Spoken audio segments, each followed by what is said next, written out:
We have on display a bunch of classic and vintage snowmobiles. Some of them here right back to the early 50s. Just to look at them all and see how technology's changed, it's quite amazing. Rob, I saw a lot of these, or a few of these, with your name on it. Well, actually, Michael got us mixed up in that. A few years ago, he gives me a phone call and he says, Dad, I bought a used sled. I said, why would you buy a used sled? We sell them.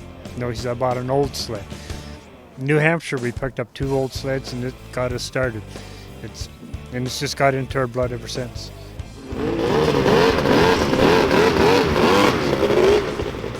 What is the appeal? I've been speaking to some of the owners. Is it a sentimental thing about owning it? Yeah, that brings them back to their childhood, a lot of them. Back years and years ago, there was 100 more manufacturers, so they're going back in their childhood and picking up the machines that they used to drive back then.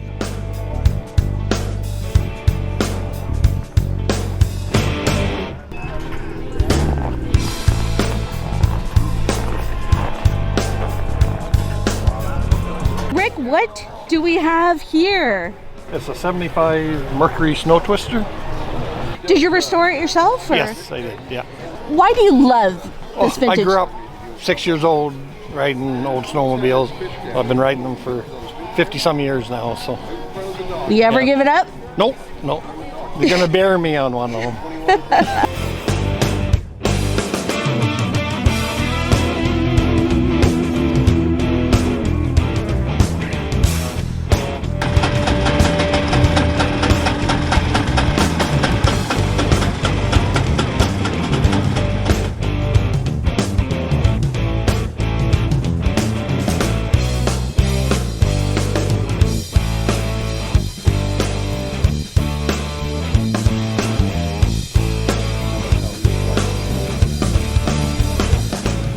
So I hear you're in your glory here. Absolutely. I grew up with parents that had a business right on the hub of the snowmobile trail.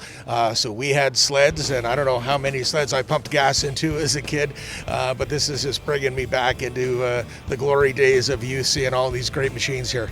You know, I'm hearing that a lot today, as I started when I was 5. And what is the appeal of it that makes it a lifelong passion for people? I think with snowmobiling, you can start at a young age and get your license and get out there and have fun with it.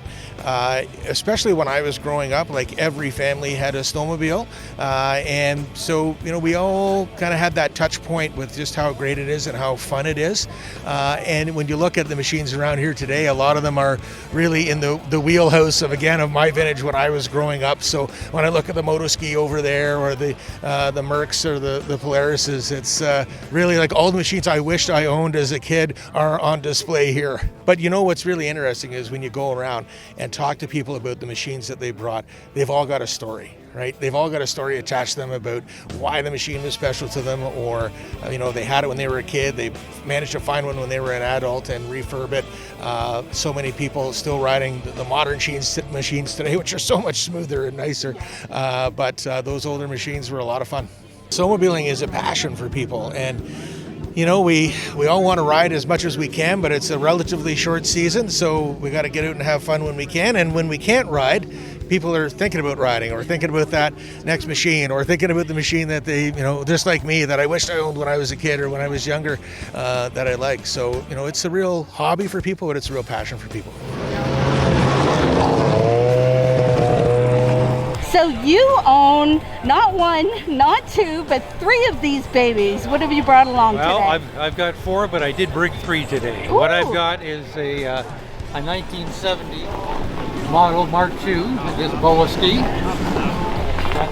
This other end, we have a 1972 Mark Zero boa-ski, which was part of the mini sled craze of the early 70s. And in the middle, we've got a more deluxe model, a 1974 Mark II, which was the beginning of the more modern sled in terms of looks and enclosed. There were no longer exposed engines or things like that at that time, which had a lot to do with noise regulations that were coming into force at that time. So with 4 machines, what is the appeal to you of collecting these older sleds? Well, the largest appeal to me is back in the early 1970s, my father and I sold boa-ski snowmobiles, and including this one here, which came from our shop, which was in Thorold, Ontario, down in the Niagara Peninsula. So that's actually one that I found that my dad and I would have sold and serviced back in 1972. So it's a sentimental attachment. There is, and the old ones are easier to work on too. So easier to work on and cheaper to own. There you go.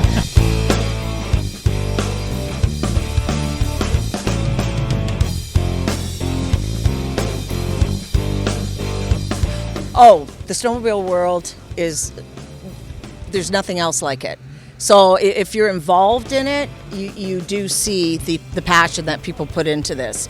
One thing that I've noticed about snowmobilers, you start when you're about this high and you continue for the rest of your life. What is the appeal?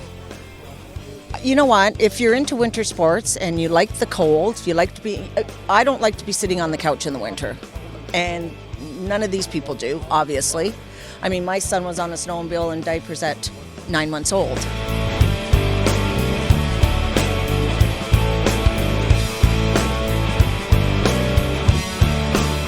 I've been hearing that this is the sexied up grooming machine. It is. It's the new one, that's for sure. And how does it work? What are we looking at? This is the joystick. This controls the blade in the front and all the functions. This controls the drag in the back, up and down, and the wheels up and down, and this one side to side is the brush bar. These are all obsolete. They're more for on ski hills. Perfect. And how many kilometers of trail do you cover? We do about 211, roughly, maybe 250 around there. It changes every year, especially this year with the landowner problems. We've lost a little bit, but we've also gained some too. So we have, in our club, we have about 7 groomer operators. Me and another guy are the main ones, and then we've been training some others this year as well. I've been a snowmobiler. I've lived here for 15 years now, and I've always snowmobiled up here. And back then I wanted to get involved, and I got involved, and now I've been running the grooming with Joe. Why the love for it? Well, I've been snowmobiling since I was a little kid, and I've always been involved with tractors too and everything else, so driving one of these I almost like driving this better than snowmobiling now.